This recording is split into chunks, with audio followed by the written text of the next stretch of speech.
पहले अगर आपको एग्ज़ाम की डेट पता चल गई है और आप ये सोच रहे हैं कि मुझे बहुत समय पहले पता चल गई, थोड़ा आराम से कर लूँगा तैयारी, 2 महीने पहले पता चलती तब भी तो तभी कर पाते अच्छे से, तो मेरे भाई अब ये सबको ही बहुत पहले पता चल गई। इसका नुकसान भी है क्योंकि बहुत सारे बच्चे आप में से अभी से बुरी तरह से तैयारी में जुट जाएंगे।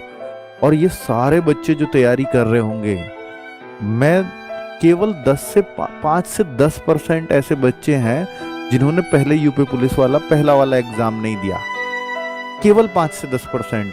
बाकी 90 से 95% वो बच्चा है जिसने पहले एग्जाम भी दिया था, अर्थात उस एग्जाम से रहा था और ये एग्जाम में बैठ रहा है।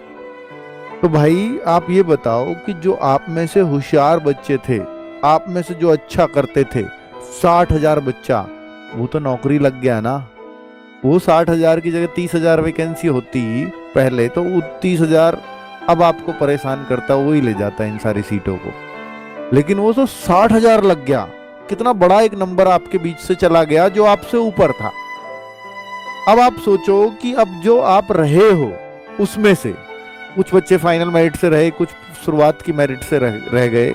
जो शुरुआत की से रह गए हो सकता है वो अच्छी तैयारी उन्होंने अब कर ली हो, लेकिन जो फाइनल से रहे तो उनको तो यही होना चाहिए कि मैं तो सबसे होशियार था, मैं मान लो 1 नंबर से रहा, आधे से रहा, 1.5 से रहा, 2 से रहा, तो मैं तो सबसे ही होशियार था क्योंकि मेरे से ऊपर वाले होशियार वाले तो सब नौकरी लग गए। तो इसका मतलब मैं तो टॉप करना चाहिए हूँ इसमें, क्योंकि अगर मुझसे कोई ऊपर गया तो फिर मैंने नीचे वाले को मौका दिया है अपने, या मैंने नए बच्चे को जिसने पहले एग्जाम नहीं दिया उसको मौका दे दिया मुझसे ऊपर जाने का। तो ये मेरी ही कमी रही।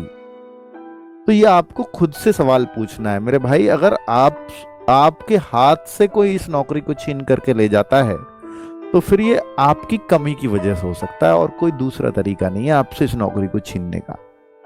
आप ये खुद सोचो कि अगर फरवरी, मार्च, अप्रैल, मई, अगर मैं 4 महीने देखूं, 4 महीने पहले किसी एग्जाम की डेट नहीं आती, इसकी आई है, तो 4 महीने पहले अगर कोई चीज आपको पता लग गई है और अगर अब 1 दिन भी ढीला गया तो वो आपके सिलेक्शन को आपसे दूर कर रहा है।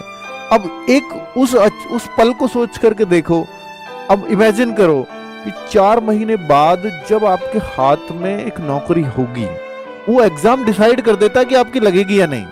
सोचिए 4 महीने बाद आपके बदन पे वर्दी हो, ये कितनी बड़ी बात है।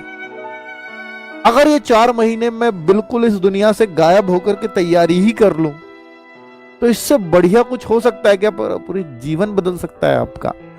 भाई फिर क्या होगा? 4 महीने बाद अगर आपका एग्जाम खराब हो जाता है तो आप क्या होगा?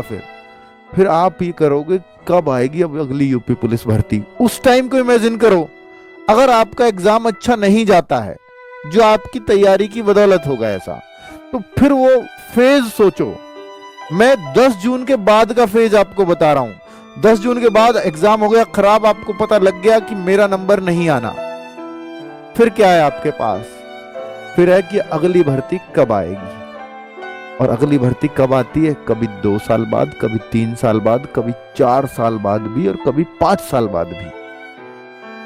बताओ फिर तो मतलब एकदम ही सब कुछ ही वैसा हो गया ना कि भैया अब तो अपने जीवन का क्या मतलब, अपने करियर का कुछ नहीं पता, सरकारी नौकरी लगेगी भी या कभी या नहीं लगेगी, क्योंकि आपने उतना सुनहरा मौका छोड़ दिया जितना शायद ही कोई छोड़ता होगा। और ये छोड़ा किसी ने नहीं, सिर्फ आपकी अपनी कमियों की बदौलत, आपकी सीरियसनेस कम थी, इस बदौलत वो मौका छूटा। कोई और नहीं लेता आपसे इस मौके को, आप खुद देते दूसरे के हाथ में कि ले भाई मैंने अपनी नौकरी तुझे दे दी। ये करते हो आप और फिर कहते हो भाई मेरा सिलेक्शन नहीं हुआ। ठीक है, चलो तो सारी बातें करते हैं बच्चों।